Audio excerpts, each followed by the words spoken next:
二龍山片區最實用一個4房戶型130方嘅一個星耀一期4房2衛嘅，呢間係一個電梯嘅高層單位，咁陽台咧都係睇到遠處啲景觀同埋山景嘅，而且呢個陽台仲係向翻南邊嘅。咁我哋呢間房咧全新裝修好嘅，咁大廳嘅開間呢度咧都接近去到4米嘅親客廳連貫，同埋我哋嘅天花咧已經做咗係雙眼皮嘅天花啦。包括我哋嘅餐邊櫃咧，都係做好咗噶啦。咁呢個位置嘅空間咧，都係屬於一個贈送嘅。咁入邊嘅廚房咧，擴展咗我哋生活陽台嚟用啦。成個廚房比較闊，呢個景觀超級靚嘅。平時整飯嘅時候咧，都可以睇到靚嘅景觀嚟噶啦。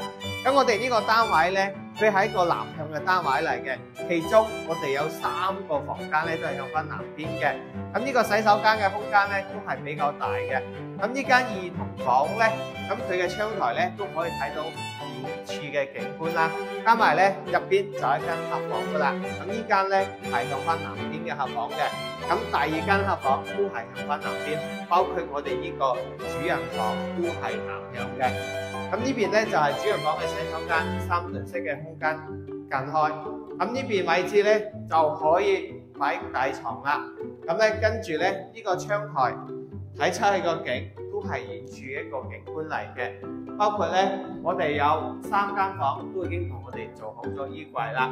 咁咧我哋呢個單位咧，咁你只需要買翻自己啲私人嘢同埋啲相對啲家私電器入住就 OK 嘅啦。咁我哋二龍山片區咧，而家係一個非常之成熟嘅一個片區嚟嘅，係非常之港澳同胞咧住翻呢邊嘅。咁呢個單位咧，而家150萬，咁只需要15萬嘅首期，提供去到3000幾蚊就可以入住啦。